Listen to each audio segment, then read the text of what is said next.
Hello, everyone, and welcome to another episode of the XL Tribesmen podcast. Today I have my good friend Jelani here. Hey. And this episode we're going to talk about gay sex. Now, I'm kidding.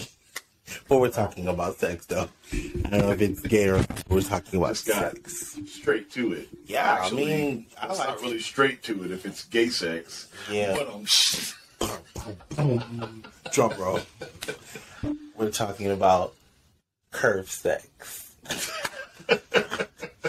But I wanted, so you guys know I do this series where we talk about relationships, the XL dating series, and so I decided that not only did I want to test out my new setup, but I thought it would be a great opportunity because, you know, my normal co-host is Daryl, and he's straight, and so I wanted to give y'all a different perspective today. And so I said, what better way than have Jelani on? he said, let's just have the full freak on because he just sleeps with everything. I did not say that. I don't know where that came from. It's fine. It works for me. And in case anyone is interested, I am pansexual, so I'm open to all. So, you know, the odds ever be in your favor. Oh, wow. He's all right. Go for it. We're going to make that part a clip so you can just... Equal opportunity. Shoot your shot. Let's go. Load it up and do. Right. That's a chopper. No, it's a 22. I don't know where the fuck that came from. So what I want to know is, like, okay, so what's your journey been like in this, like, finding yourself, especially sexually?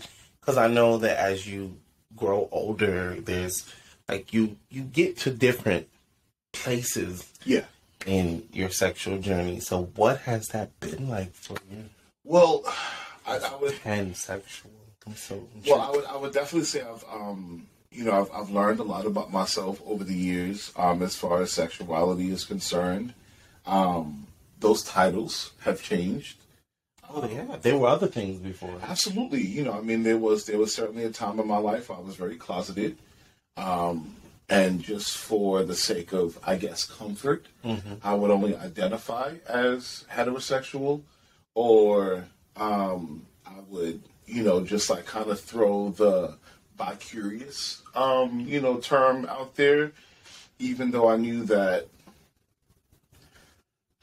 not to quote Gaga, but I definitely feel that I was born this way.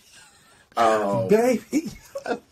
You know, and yeah, and just in regards to always being attracted to both or I want to say all sexes, because there are more things, you know, we can go into those layers of like sexuality versus actual gender and gender identity. Those are two different things, people. Right. They're two different things. Absolutely. And then, you know, we've had these private conversations of me even navigating through, I wasn't sure if I was like more asexual, demisexual, because though I am very sensual, I do enjoy intimacy. I was kind of navigating through the parts of like, I don't really care for intercourse too much. Like, I'll do it. I want y'all to understand. I don't understand. I'm not gonna lie to y'all. I do not understand. I need intercourse 99.99. Wait, did you say anal course? Did you say anal course?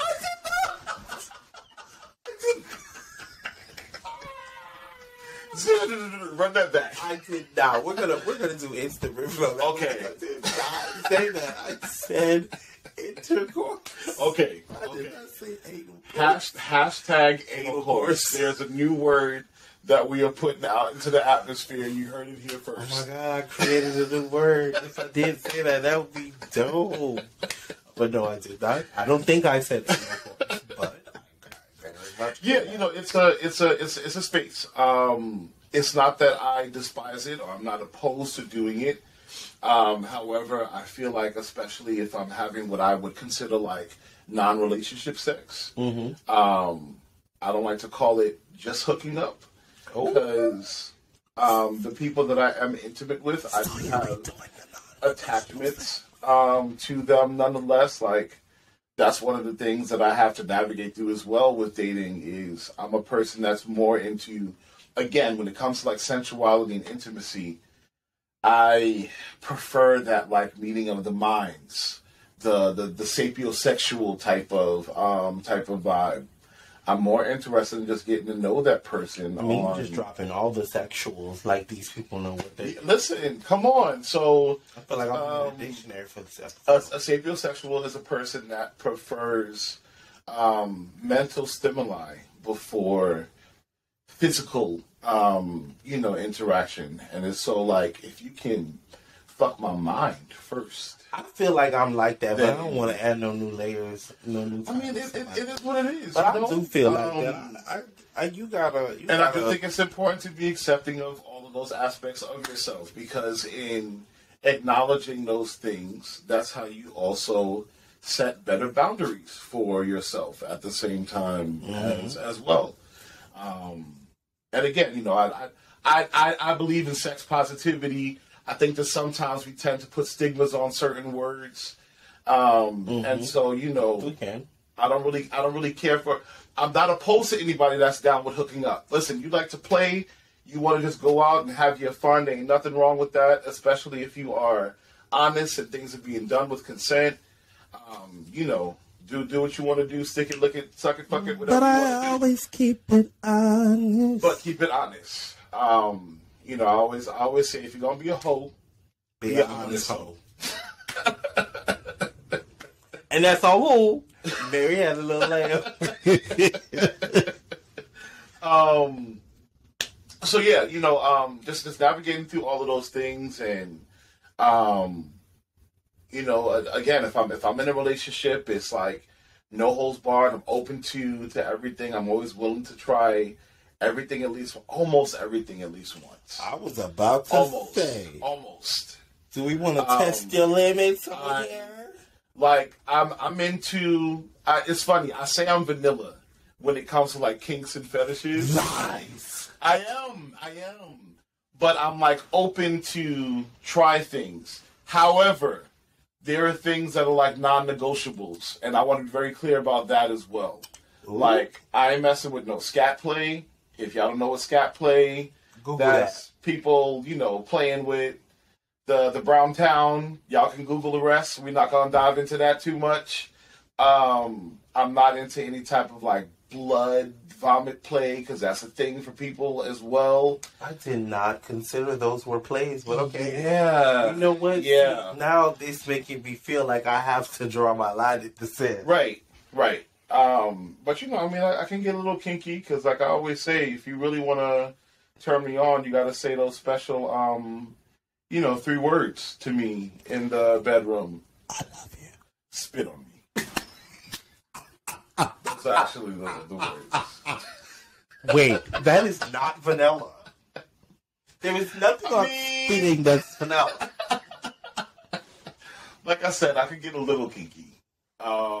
He lying to us, child.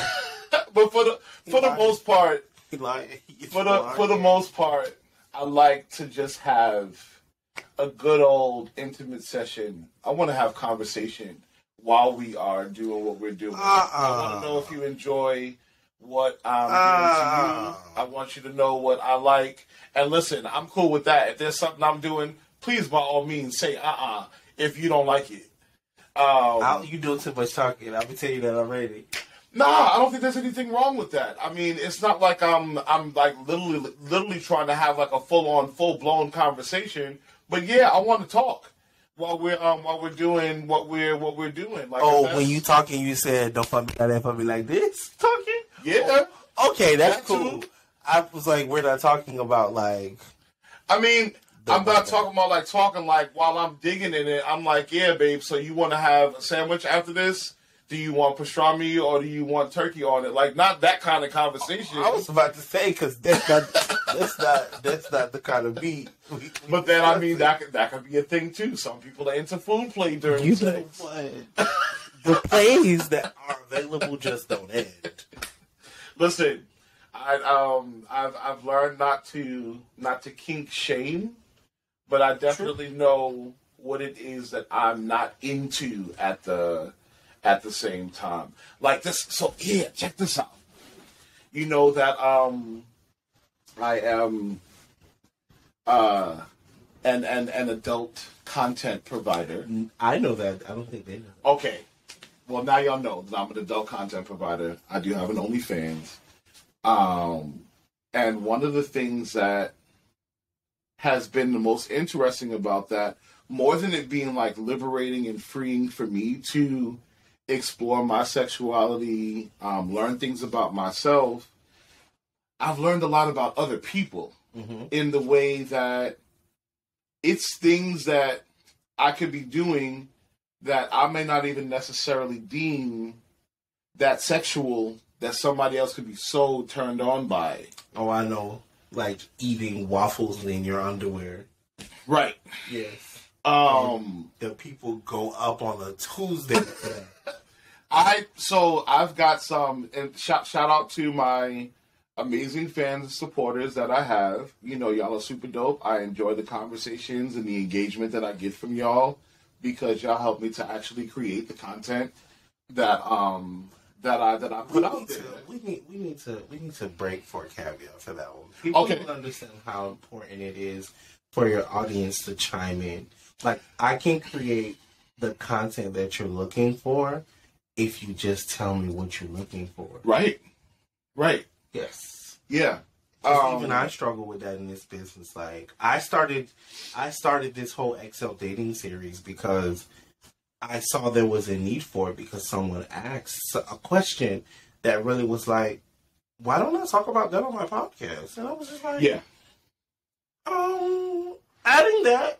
But if that person never asked that question, it never would have sparked like, oh, why don't I talk about dating on my podcast? Right? So, like, your audience telling you, hey, like, I like peanut butter and jelly in tidy whities, help you, like, create that specific content, and then you find out, oh, I got 12 new fans today because who knew you liked peanut butter and I mean, it could be as nuanced as, listen, I don't have said tidy whities that you want me to wear, so here's my Amazon list for you to go on there and give me the underwear that I want.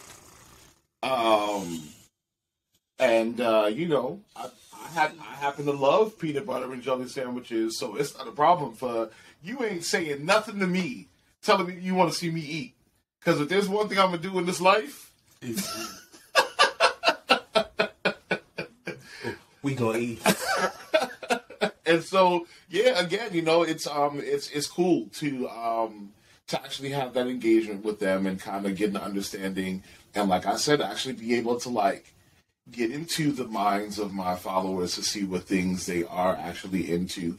And I realize because I'm giving them this space, it allows them to have a safe, non-judgmental space to talk about those things as well. Because not everyone is as lucky as you and I are. I don't know a lot of people who have friends that they can have this type of actual dialogue with.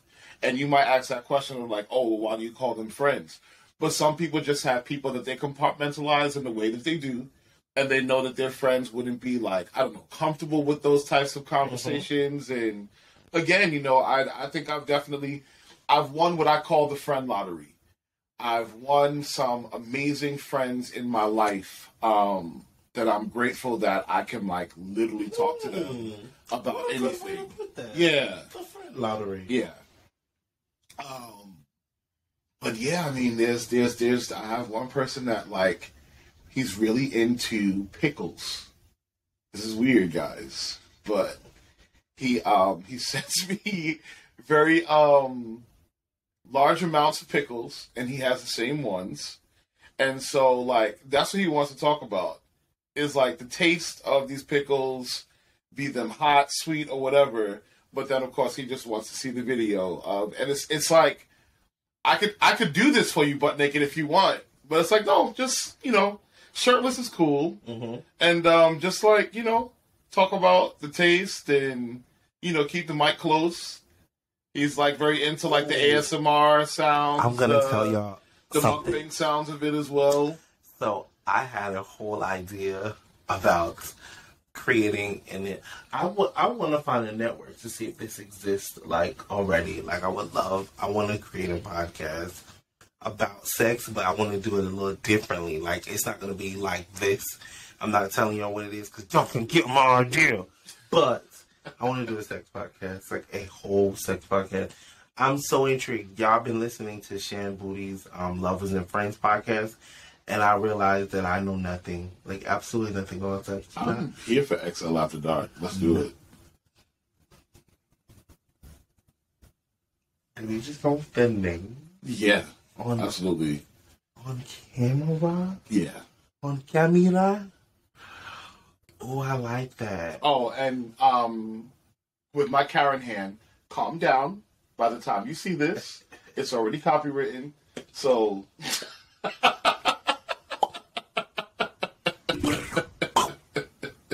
Because... Yeah. But absolutely, it's a necessity for that, you know, because, again, we need to have spaces where we can have these conversations, feel like we're in a judgment-free zone. And not, I want to say, like, not even just Black queer spaces, but just Black folks in general, because you know how much of a taboo we have a lot of conversations are for us in our community. Mm-hmm. Yeah, yeah, and that's not to derail, but I was going to add this too. A lot of our sexuality that a lot of us may not realize is also rooted in trauma as well. And, you know, I've gone through some things. I've experienced some things. I am a rape survivor. I'm a sexual assault survivor. I'm a molestation survivor. And all of those things have obviously, you know, molded me in ways with the things that I'm into, the things that I, like, also shy away from. So, like, going back to, like, the kinky kind of stuff. Mm-hmm. There's some things that I'm, like, totally into, but, like, it's triggering for me. I've been in, like, sexual situations where somebody wants me to, like, choke them. And as much as that, like, may feel sexy for them, mm-hmm. I literally can't bring myself to do it. Me, like, putting my hands around someone's neck, it, like, reverses back to, like, I remember that space. It brings me into that dark place of knowing what it's like to be roofied, know what it's like to, like, not have control over your own body. Mm-hmm. And it's like, I can't perform at that point anymore. And so this also goes back to, like, the conversational part. So I'm one of those people where, like, yeah, like, I'm like, I want to talk about it. Like, let's talk about sex before we do it. Just so we can feel more comfortable in that space. Consent is so important. Consent is sexy, people. Yeah. It allows sex to flow freer. It allows you to let your inhibitions go. Yeah. I do feel like we don't talk about sex enough. We just assume. That's what I was learning on the podcast, that men specifically, we just assume everything with sex. We know nothing, but we assume everything. And when you project the desires that you have from that person, mm-hmm. versus actually trying to understand what it is that they desire, you don't even realize the space of, like, mental rape that you put yourself in. Because you're literally making that person uncomfortable as fuck. You know, sometimes in those spaces, I've been in those awkward situations where I'm just like, fuck, this is awkward, and I really want to fucking say something. But I really like this person, and I don't want to mess up this experience. So, like, I'm kind of going with it. And then it's like, after the fact, I'm just like, why did you do that to yourself? Yep. Yeah. I know those feelings. I had that feeling a lot of my 20s. Yeah. Like, what am I doing here? Yeah. Yep. But no, if I just stick it through, they might like me tomorrow. Right. It's the worst. It's the worst. So, yeah, I guess when you say it like that, then I'm okay with the talking, because understanding what the other person needs or want is very, very important, which is why we need to talk more about sex as a whole. Yeah. So what I want to know then, okay. So being what was the word you called the content creation? There was a word you said. Adult content. Oh, he's an adult content creator. Oh, I'm an adult. Yes. I'm a regular content creator. No, not regular. I'm a content creator. He's an adult content creator. There you have it. So, I want to know: does that being an adult content creator does that translate? Do you see or feel any sort of discrimination because you're a big guy in that space? Or is it love, respected? Like, what is it like? It's a couple of things. So, I do think that there's a level of privilege that obviously comes with being a so like I consider myself a queer black man, right? Mm-hmm. There's a level of privilege that comes to black men that are masculine presenting. Let's not act like that's not a thing. Oh, it's a thing. It's a thing. And so yes, I do feel like There's thing. Like a pedestal that guys like that are certainly put on, but then there's also expectation that comes along with it as well. Yes. So there's a lot of expectation. Right. So like, now with like the adult cosplays and the other things that I do, again, I'm very explorative, I'm very fluid, I'm very open. And so it's just like, I saw you in this particular way. I didn't like that you wore that Jubilee, cosplay. Like, that's feminine that you have in, like, that pink, or, like, that you're wearing a crop top. And I'm like, it's hard sometimes in those spaces because, yes, you are a subscriber. I appreciate that you support and, like my content, but you also don't have the allowance to tell me what I can do with my body either. And it's like, please understand that as much as I appreciate your engagement, I love the fact that, you fuck with me, but like, your $10 a month is not doing that much for me that you think you can fuck with me. Right. Yeah. One of them is good and one of them is bad. Yeah. And then and then it's and like you said, being a bigger guy in that space, so many other things that come along with it too. Because then it's like, I get the feeders who want me to be bigger. Oh yeah, that's a thing, y'all. That's a thing. Yeah. Then I get the other ones who are just like, you would be so much hotter if you lost 20 pounds. So it's a lot of that. That's in there. As well, yeah. So you want to come on my little corner of the internet, and you want to tell me what I want to do with my corner of the internet? A lot of people, unfortunately, think, and so like, I'm sure content creators in general can understand this, or influencers in general can understand this, that people think subscription equals allowance to autonomy. Yes, I can see that. Because in a way, right, I could definitely see that. Especially as a consumer as well. I'm literally paying your bills. Like, literally, not even figuratively. Yeah. So it does create a certain level of, I don't want to say control, but I'm going to say control. Yeah. And so how do you tote that line? Because, like, I mean, it's easy to get lost in the dollars. It is. People are paying you $10.99. And so, I mean, for example, like, here's like my set of rules. Like, I get a lot of people who are they're upset that, like, even with my adult content, they want to see me like interacting and engaging with other people. All of my content is just me. It's all solo content. That's one. Oh, you don't add multiple people. I do not. Okay. And like, that's my own thing, Okay. No, I'm not. I don't have any issue with people that are sex workers or that that videotape, whether it's them having sex with their partners or sex with a client. But it's just something that I guess is connected to that whole mental connection, that whole mental stimulation, that whole intimacy space. I just personally feel that the way that I like to navigate through relationships and the way that I choose to love, even with all of this stuff that I do, I still want my partner to feel like there is something that they only have access to. Okay. And that's my own thing, you know. Saving all your love. All his love. Which, by the way, I still do photograph with other content providers. So if you want to link up for a shoot, that is still possible.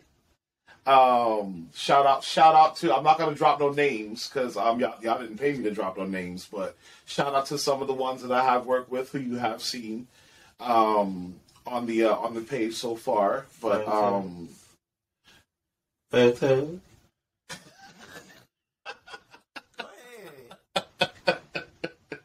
that is a possibility, is what I'm saying.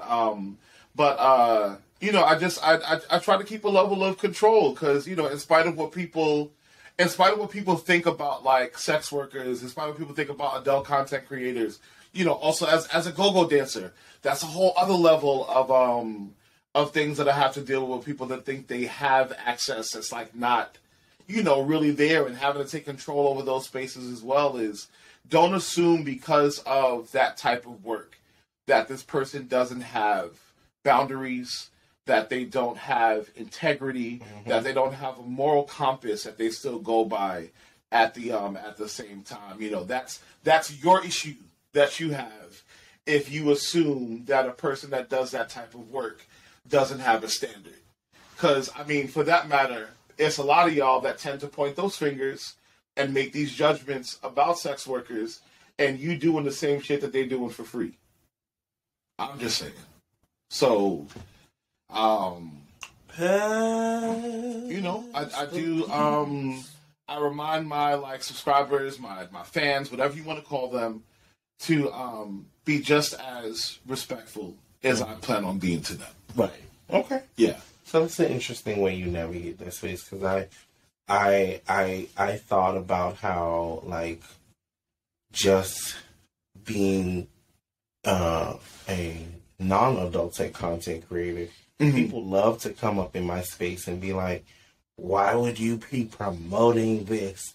You're telling people they need to be fat. And I was just like, and the thing that I said to them, I was like, doesn't every human deserve to love themselves? Absolutely. And, you know, I feel like it's a basic human thing. I feel like a lot of people really don't understand, like, so sex positivity, body positivity. I don't think they understand that in those spaces, you can promote health, you can promote all different types of things while still keeping that core message of love who you are, what you are, where you are. I don't think people understand the where you are part. That's the part. Yeah. Where you with is silent, and that's how I feel. Yeah. Like, I feel like even if you're on a journey of better health, it's like I want y'all to listen to this real good. I know for a fact that a lot of people I've talked to along this journey who have decided that they wanted to lose weight, the number one thing that I hear from them is that they did not learn to love themselves until after they lost the weight. Because what happened was they lost weight and they didn't know, they felt even more lost because they didn't love themselves as a bigger person. And then they thought that what was going to happen was he was going to lose weight and they was going to love themselves. And then they lost weight and realized, I still don't love myself. So they went into an even bigger conundrum. So I really want y'all to understand that, like, weight loss is not a one-size-fit-all plan to happiness. You have to be happy from within. Yeah. And so if I can help you love yourself at the weight you at now, then all that's going to do is fuel you to get to the place where you want to be innately anyway, which is fine. But loving yourself shouldn't be a part of that. Like, it shouldn't be missing from that equation, whether you're a 62 or 32. Like, you should love yourself at either one of those stages. Yeah. So that's interesting that you say that. It is. I wanna give a big shout out to one of my best homies, very special force in my life. Shout out to Adam. He often reminds me the importance, and this is something for myself too, because I do it even now. Like there's times that I will like stand in the mirror and I will talk so crazy to myself.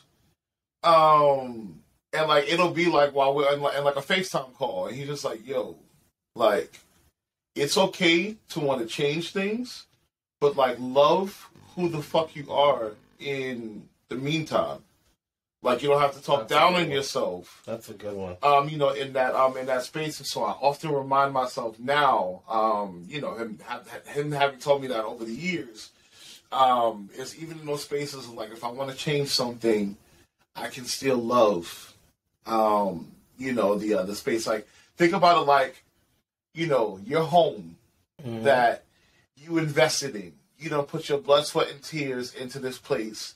But there's like this cosmetic thing you want to do inside of it. You don't say like, you know what? Fuck this office. I hate the way this shit looks. It's fucking ugly. I'm not going back into here until I can go and change this thing. No, this space is still helping you to make money. This space is still your like safe space that you appreciate being in. This vessel is still doing all of these amazing things for you. You gotta love it and nurture it in the meantime, and still see the beauty, you know, of your existence. Even with wanting to make those changes. I'm glad you said that. I was having a conversation with my sister earlier today, and I realized something. I realized that the able-bodied humans. I'm gonna say that because I know some of us aren't able-bodied, but able-bodied humans. If you quantify all of the things you do from the time you wake up to the time that you go to sleep, you realize that your body does a lot for you. How dare you not appreciate it? Yeah. Like my sister was going down the list of all the things she did today, and I was like, damn, humans do a lot. Right. And none of that was including breathing. None of that was including like pumping blood to your heart. None of it, like, right. Just all the little unthought of minute things that your body just appreciated. Yeah. Give your vessel, give yourself more grace. Bop, bop, bop. That's absolutely. What it is.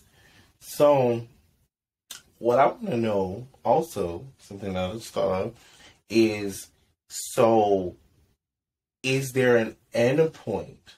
Because I always thought about as an adult creator, I think about it like I watch P-Valley, and I'm thinking about Mercedes, right? Yeah. And I'm just like, there is gonna be a point, right, where you might do the Last Dance a few times, but still, like you, right? Because she done the Last Dance like at least 4 times at this point. So it's funny. A group of I call her my go-go goddaddy. Shout out to Danny. Danny kind of like brought me back into the fold when I decided I wanted to start go-go dancing again about 5-6 years ago. I used to be a stripper, exotic dancer. There's a big difference between the two. Quick breakdown for y'all. A stripper actually starts in something. They strip, hence the name, down into less clothing and or no clothing at all. Strippers also do like lap dances. They do the private room thing as well. It's a different experience. Come on, private dancing versus go-go dancers are usually just in a static outfit. They're up on the box, and they're more so just like a part of the club atmosphere. And we are pretty much just, once they put us on that platform, we're on and we're dancing. There's been times when I've just gone like 4 hours straight. My legs were dead the next day, but it's an amazing workout. And those of you that have iWatches, always make sure you set it to dance mode. I did not know. So you can count your calories. I always turn it on, but I didn't know there was a dance mode. Yep, I sure do.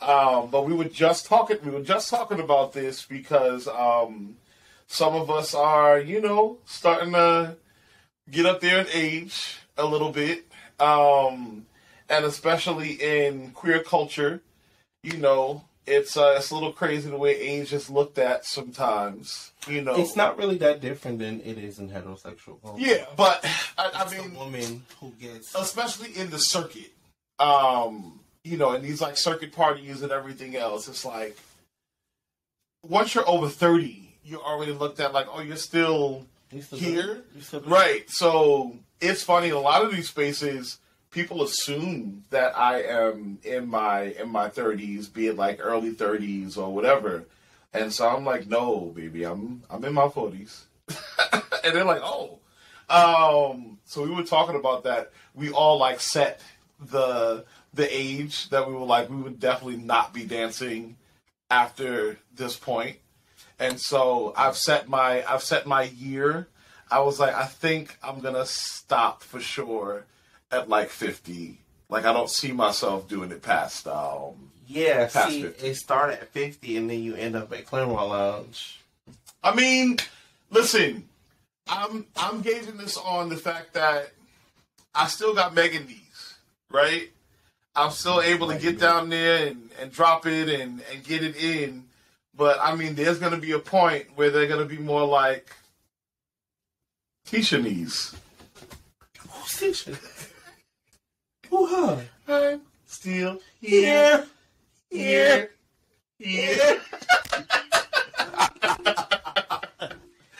Oh, my God, Tisha Campbell, please, if you see this, I love you. Just take it as a joke, baby, please.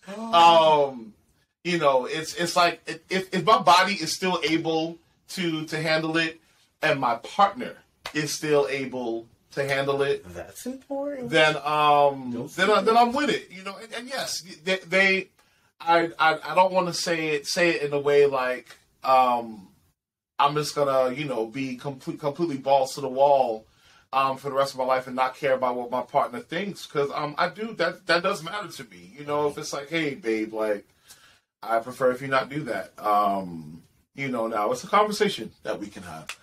Run me them funds. What the real say? Send me the motherfucking funds, and then maybe we could discuss a potential arrangement. I mean, again, hopefully with all of this stuff that I'm doing, by the time that I'm 50, and if this ring that's on this hand is shifted over to this hand, between the two of us, there'll be enough financial freedom that I don't feel the need to do that. And to be honest, the money is great. I enjoy the atmosphere. I am not a person that really likes to go out that much. But I love if I got a gig, I get to listen to that music, I get to put on my crazy little outfits, I get to be up on that box. It allows me to be very, now that's, if that would be considered a kink or a fetish, I am very voyeuristic. I may not like to do a lot of things, but I certainly love to watch everything. He like to be on the stage. And so being able to literally look down and just see everything, I like create stories in my head, because like I'll see one person walk in, another person come in later on, start to see them interacting, they're dancing together, that dancing together might go to kissing together, might go to taking each other's shirts off, or you see hands going under shirts, under skirts, and I'm like, oh yeah, they going to fuck. They definitely going to fuck. And that's the whole story. Let's get up this whole story, y'all. These people probably only just walked by each other, but listen, I do enjoy a good amount of people watching, and so it's like it gives you the feeling of being in the atmosphere. But like I said, I feel like as a go-go dancer, you're almost like a part of. You're part of like the lights and the music and everything else that's there. And even that, like there's times when I'm like dancing and I look down and I just laugh at it. Like there's somebody on the dance floor who's just looking up at me, just imitating every single move that I'm doing. And I'm like, not me doing go-go Zumba. Here's the trail. Right. Here's the dance floor. Exactly. And so there's definitely some enjoyment that comes out of that as well. And then as far as like the content, I've always said that if I had a partner that was just like, I absolutely cannot like handle this, I would be okay with like taking it down. But I mean, I have yet to encounter anyone that hasn't like either been like, babe, look at this new jock, or look at this new thing.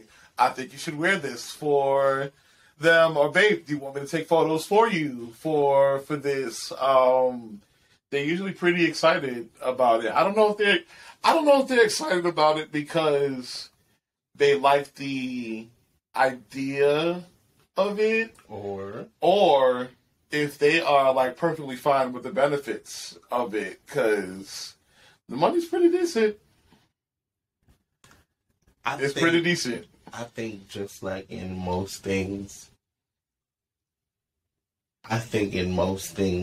men love to show off their trophies. It could be that too, but I mean, but that's even in that case, it's not just men; it's women too.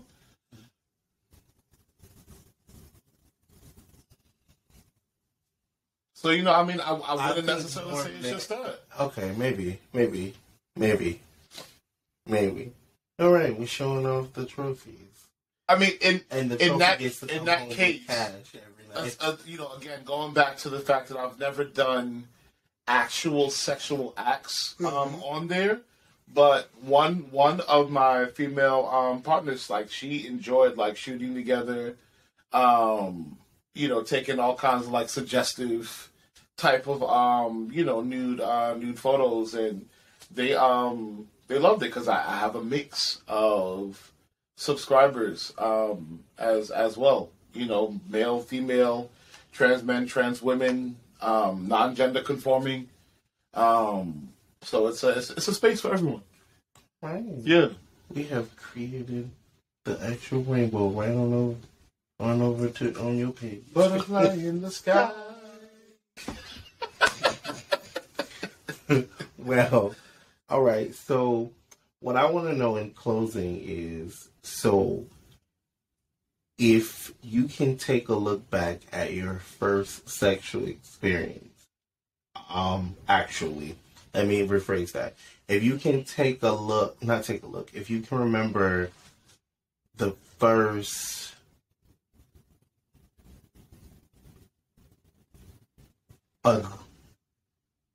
your first encounter in your 20s, because I feel like as a teen, that don't count.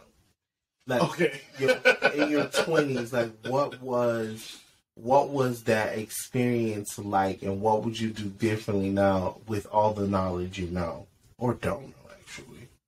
What do you mean, like, was there like a bad experience? I wish I did something different, or... You know what? We can rephrase the question. What's one really bad experience from your 20s that you was like, if I knew what I knew now, this would have gone really well? Okay. Let's go to early 20s. Mm-hmm. This is fresh coming back from Temple U. Not fresh. I just came back from Philly, moved back to New York, and I had hooked up with this was a friend. We were friends for quite some time, and yeah, I know it's not the best thing to do, but listen, the opportunity was there. I always kind of like had a thing for him, and I also always kind of had a thing for the girl that he was dating at the time. Lord God, this story I get nice. And it was just one of those. We were hanging out together. I was introduced to. I feel like Hennessy was like really, really new around that time. Okay. And with Henny, anything's possible. It's you. Don't be blaming that. Oh no. Listen. Jimmy Fox told y'all, and I'm gonna untell y'all. Don't blame nothing. Whenever you want to do this part 2, we can also talk about how, I don't know, as of late, I've just been attracting a lot of couples, but that's for a whole other time. So back to the situation. We were getting it in. So like I said, I always kind of had like this thing for my homeboy, but never like actually felt that or knew if that was like a space that he was like into anything like that. But you know, we started they started messing around, and I guess I kind of got pulled into it. Like they were doing their thing, like as close as we were. We are right now on the couch, and like hands just started like we'll do it on my couch, yo. And places. This is not the casting couch, yo. That's not that couch. You know, hands started moving in places, and next thing I know, it turned into one of those like she's kissing me, you know, and then she's like kind of like nudging it's like a forceful type of nudge, you know, for me to kiss him, and you know, he kind of looked a little awkward doing it at first, but it was fun. It was an experience.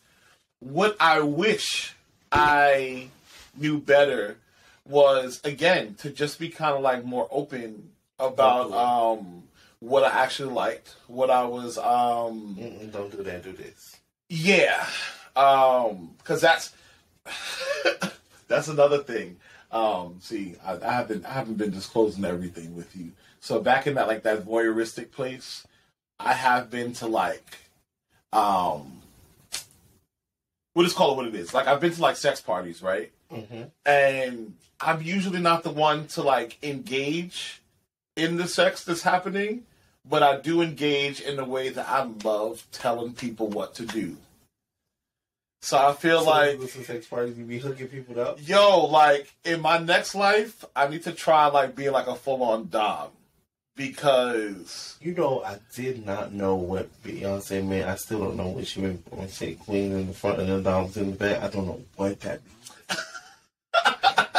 So when you just said that, I was just like, wait, is that what Beyonce was talking about? I don't know if that's what she's referencing, but I realize there's something about me.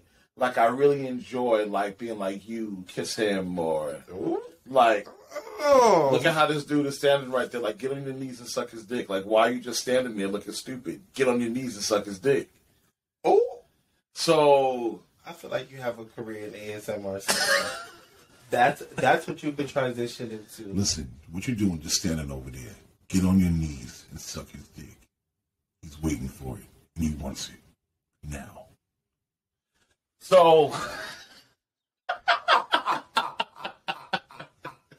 going back to that scenario, I feel like I really would have been able to dive in a lot more with that. With let's call it sexual coaching. Is what? Oh my God, we're gonna call you Jelani, the sexual coach. That's I like that. I think I would have enjoyed that in that space even more. And again, it was a lot of reserve. I was like worried about doing certain things, and instead of being so worried about it, I should just ask, like, do you like this?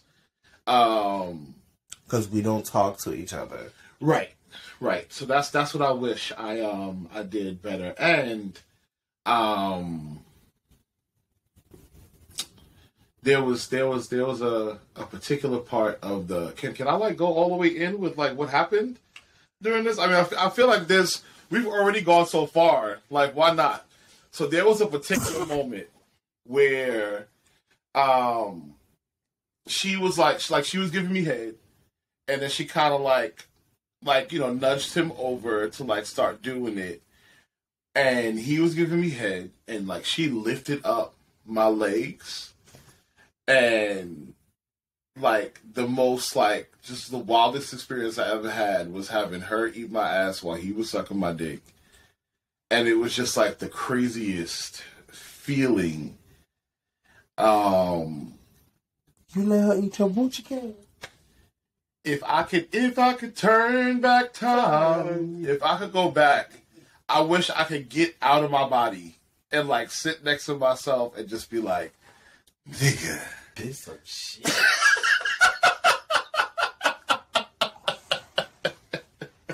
and it didn't happen that long. I'm here for it. Like, I wish I was, again, feeling just like more free and more comfortable with myself.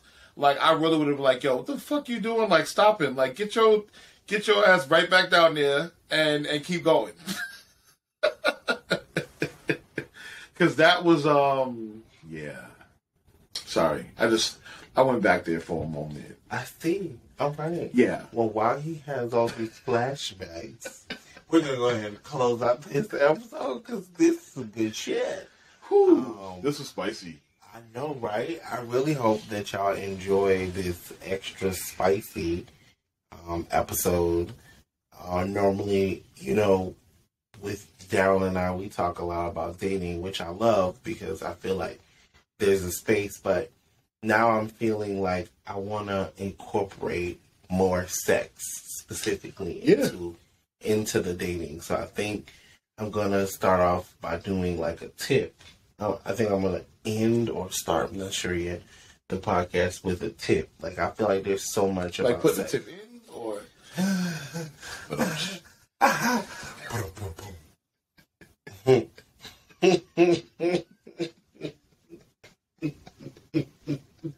We're no good together, y'all. We're no good. Tip of the day. Stop telling girls to just want to put their head in. That never works. Stop. That's the tip of the day. But tell people where they can find you on the internet if they're looking to find your Absolutely content. So there's a few places you can find me for my regular, just mainstream content, influencing, brand ambassadoring, all around just fun, good times. You can go to Jelani _Maleek, JELANI _MALEEQ. For the adult content, for finding the events where I am go-go dancing, if you want to come out and have a good time, you can go to JEYOSO. That is JEY _OSO. Also. And it's so crispy. Gonna be so a good time. So good to see you. So definitely come and check both of those out. Okay. All right. Well, until next time, thank you all for listening to this extra spicy episode of the XL Tribesman podcast. Peace out. Be safe and have lots of intercourse.